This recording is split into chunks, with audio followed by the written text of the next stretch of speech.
વાત કરીએ તે અત્યારે હડતાલ શરૂ થઈ છે, એમાં તમારું એસોસિએશન જોડાયેલું છે કે નહીં, શું વાત છે?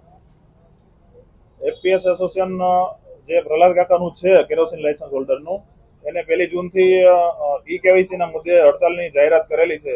પરંતુ ઈ કેવાયસી નો મુદ્દો એવો છે કે જે સરકારનો એક સુધારાવાદી મુદ્દો છે અને સરકાર અને ગ્રાહકોને લગતો મુદ્દો છે. આ મુદ્દાને સાથે એસોસિએશનને કે સસ્તાના વેપારીને કઈ લાગતું ઓળખતું નથી. માટે નીતિગત અમારો મુદ્દો નથી. અમારા જે મુદ્દા છે કે અમારું મુખ્ય કમિશન ₹1.5 છે એ ₹3 થાય. અમને ઈ પ્રોફાઇલમાં વેપારીને એક સહાયક ઉમેરવામાં આવે. અમને ગોડાઉન ખાતેથી જથ્થો ઓછો આવે છે. ગોડાઉન ખાતેથી જથ્થો જે આવે છે એમાં ખંડણીના રૂપે મંજૂરી માંગવામાં આવે છે. અમારા વિવિધ મુદ્દા છે. આ મુદ્દાનો ક્યાંય આમાં સમાવેશ કરેલો નથી. માટે વેપારીના હિતમાં હડતાલ નથી એવું કહી શકાય. માટે અમારું ઓલ ગુજરાત ફેર પ્રાઇસ શોપ એસોસિએશન આ હડતાલને સમર્થન કરતું નથી.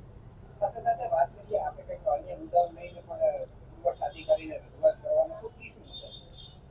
છેલ્લે યુદ્ધની સ્થિતિ હતી ત્યારે સરકારશ્રીએ મે અને જૂન આ 2 મહિનામાં 4 માસનું અનાજ એક સાથે આપી દેવું, જેના કારણે ગ્રાહકોએ યુદ્ધ જેવી સ્થિતિ જો દેશમાં સર્જાય તો પોતાના ઘરમાં 4 માસનું અનાજ પડ્યું રહે. આ નીતિને લઈને અને સરકારે 4 માસનું અનાજ 2 મહિનામાં આપી દેવાની વાત કરેલી હતી, પરંતુ યુદ્ધ રોકાઈ ગયું. ત્યારબાદ સરકારશ્રીએ આવનારા ચોમાસાના કારણે ગ્રાહકોને વહેલું અનાજ મળી રહે એટલે મે અને જૂનમાં 4 મહિનાનું આ જે અનાજ આપવાનું થાય એક સાથે આપી દે એવી ગણતરી હતી.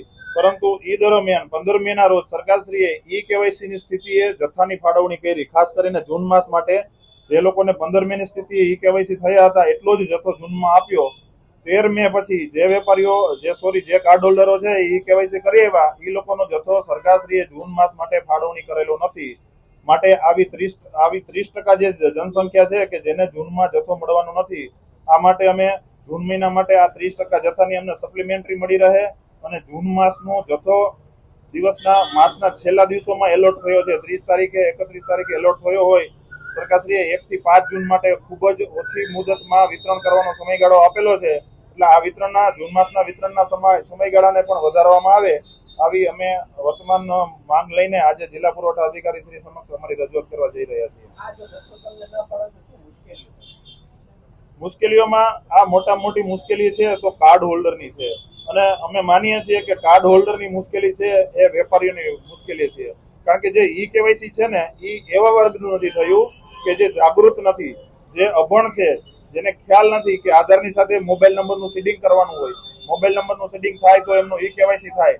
એટલે એક દબાયેલો ને કચડાયેલો જે વર્ગ છે એ લોકો જ આમાં રહી ગયા છે. એ લોકો સમજતો નથી કે આના માટે ક્યાં જવું, કોને આપણે ભલામણ કરવી, ક્યાં આપણી અરજી કરવી. આ લોકો સીધા દુકાનદાર પાસે આવે અને જે કઈ પ્રશ્ન હોય દુકાનદાર સમક્ષ મૂકે. એનું જે કઈ નિરાકરણ લાવવાનું હોય અમારે એની સાથે ચર્ચા થાય, એની સાથે ઝઘડા થાય. આ લોકો સમજતા ન હોય એટલે અલ્ટિમેટ તો જે કઈ પ્રશ્નો સરકારની જે સ્કીમ હોય એનું જે પૂરેપૂરું ઇમ્પ્લિમેન્ટેશન ન થાય એના માટે દુકાનદાર ભોગ બનતો હોય છે. એટલે આ રેશન કાર્ડ હોલ્ડરના જે પ્રશ્નો છે એ અમારા પ્રશ્નો અમે સમજીએ છીએ.